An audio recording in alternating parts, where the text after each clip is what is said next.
জয় যিশু। প্রথম পাঠ হিব্রুদের কাছে ধর্মপত্র হতে আজকের বাণী পাঠ 12 অধ্যায় 18 থেকে 19 পদ, 21 থেকে 24 পদ।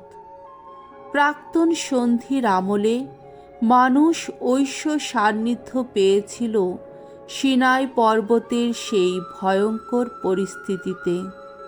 নবসন্ধির আমলে মানুষ ঐশ্য সান্নিধ্য পেতে চলেছে সেই স্বর্গীয় সিয়ন ধামে। প্রিয়জনেরা, ঈশ্বরের কাছে এগিয়ে গিয়ে তোমরা সামনে যা পেয়েছ তা তো তোমাদের ধরা ছোঁয়ার মতো কোনো কিছু নয়।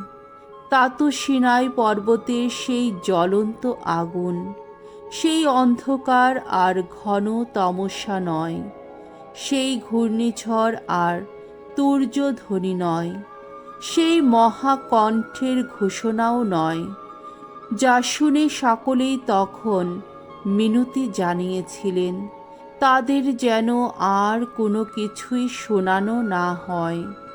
সত্যি সেদিনের ওই দৃশ্য এমনই ভয়ঙ্কর ছিল যে মসি নিজে তখন বলে উঠেছিলেন, আমার ভীষণ ভয় করছে, থর থর করে কাঁপছি আমি।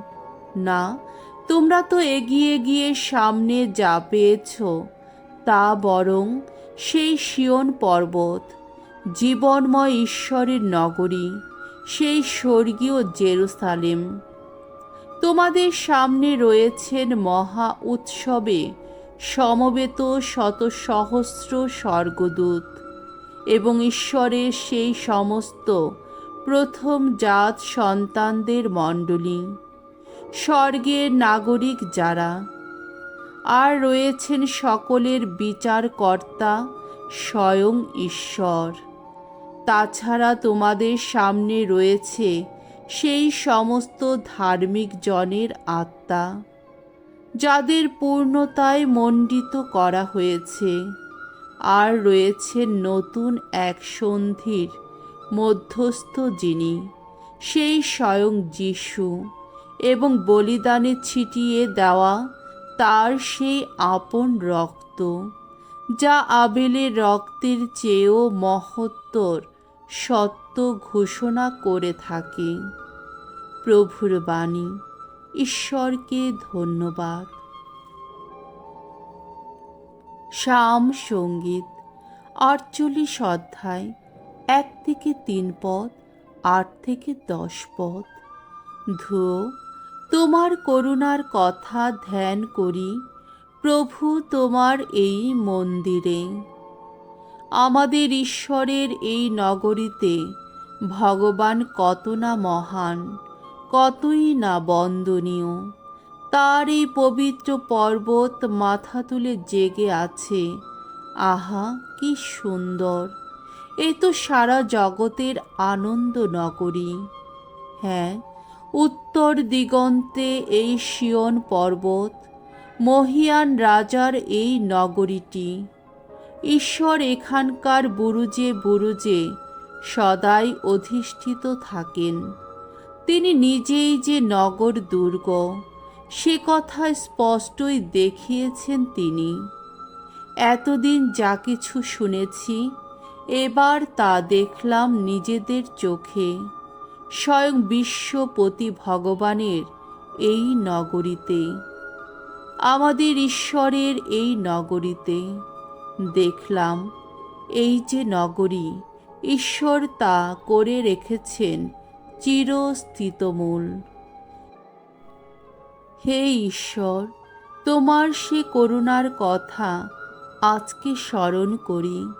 তোমার এই মন্দিরে দাঁড়িয়ে যেমন তোমার নাম, তোমার স্তুতিও তেমনি হয় উচ্চারিত। ওগো ঈশ্বর, এই পৃথিবীর শেষ প্রান্ত দেশে। বাণী বন্দনা। জয় জয় প্রভুর জয়।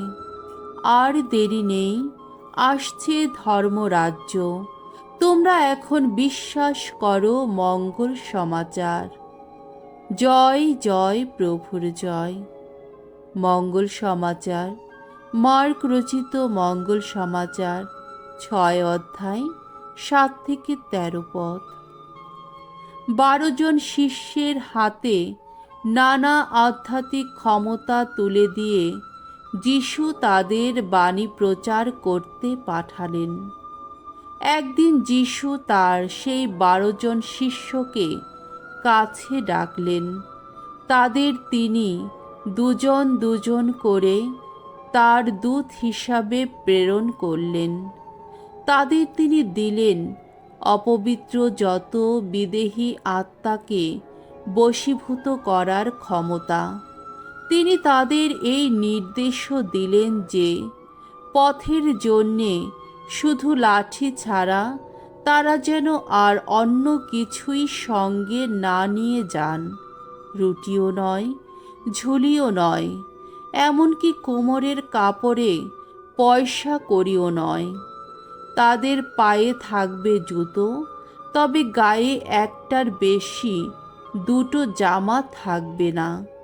যিশু আরও বললেন, যে কোনো জায়গায় যদি তোমরা কোনো বাড়িতে আশ্রয় পাও, তাহলে ওই জায়গা না ছাড়া পর্যন্ত তোমরা সেই বাড়িতেই থাকবে। আর কোথাও যদি লোকে তোমাদের গ্রহণ করতে না চায় কিংবা তোমাদের কথা না শুনে, তবে সেখান থেকে চলে যাবার সময়ে তোমরা পায়ের ধুলো ঝেড়ে ফেলে তাদের কিন্তু সতর্ক করে দিয়ে যাবে। শিষ্যেরা তখন রওনা হলেন এবং সকলকে মন পরিবর্তনের আহ্বান জানাতে লাগলেন। তারা অনেক অপদূত তাড়ালেন এবং অনেক রোগীকে তৈল লেপন করে সুস্থ করে তুললেন। প্রভুর মঙ্গলময় বাণী। খ্রিস্ট প্রভু তোমার প্রশংসা হোক।